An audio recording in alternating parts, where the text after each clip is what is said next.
Hello, this is RICKY, the Android guy. Hey guys, welcome to another review, and this is for the Samsung Galaxy View. This is a really big tablet, or as Samsung likes to refer to it more, it's a portable TV.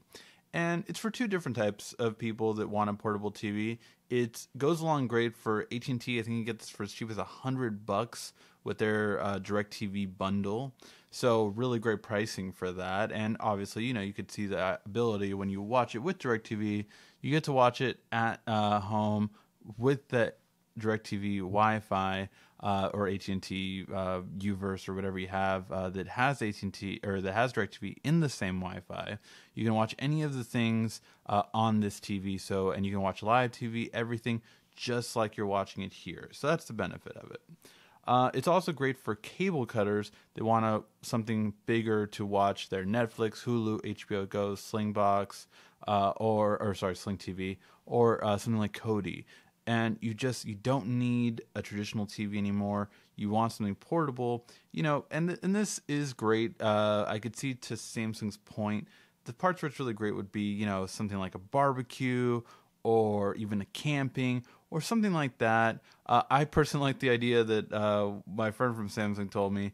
Basically, you can, give the kid a TV, and then when it's time for bedtime, you can take the TV away. I thought that was pretty funny. So I get those concepts. But is it really practical for the average consumer? And would anyone really find use for this? For me, I have a hard time finding use for this, except for the kitchen. I actually really think this is great for the kitchen. Both me and my fiance, when we cook, we've used it for that purpose. To watch something connected through Bluetooth headphones, and then we're listening to it while we're cooking.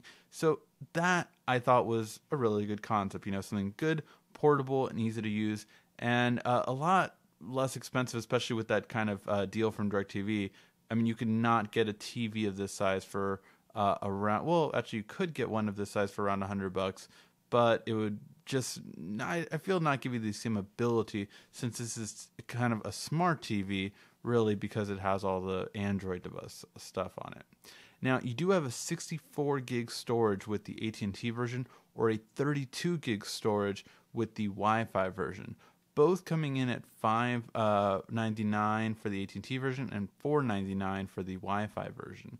So really, if you just want more storage built in, you can just get the AT&T version technically for $100 more. And now both have gone on sale over this holiday season. And again, this is what I said in the unboxing. I thought this would end up going on sale because in my initial impression, I just didn't think that it was really worth that much of a price. And here's why.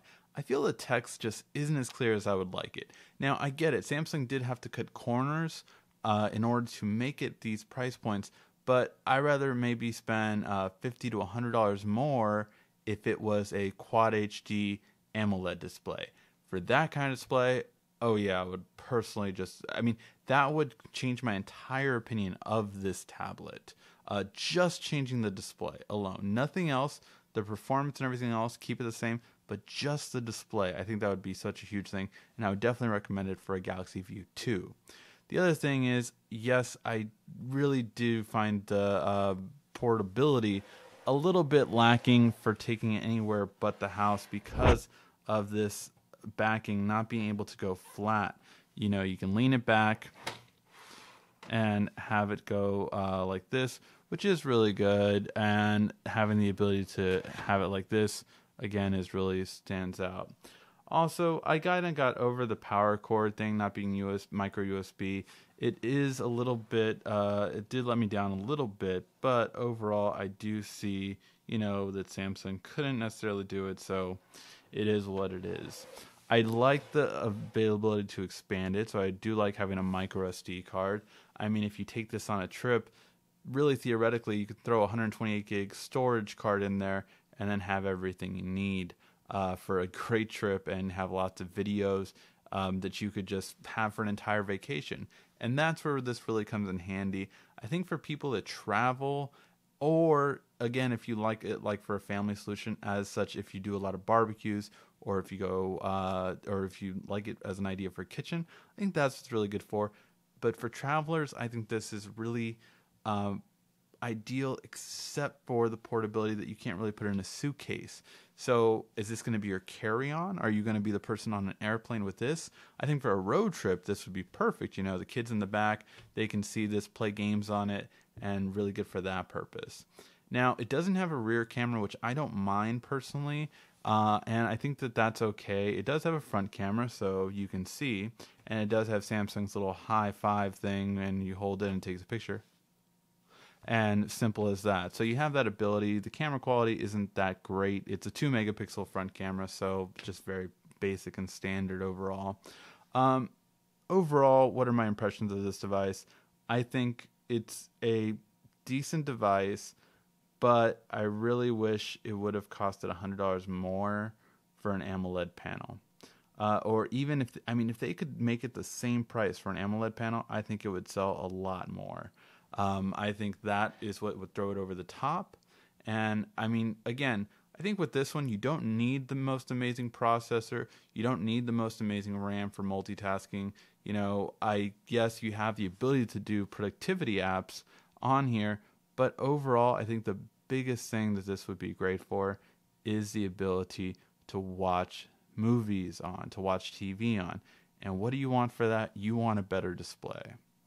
All right, guys, let me know what you think about this product. Could you ever see yourself getting a product like this? Or what changes would Samsung have to make in order for you to buy this? Let me know in the comment section down below. This has been RSCKY, the Android Guy.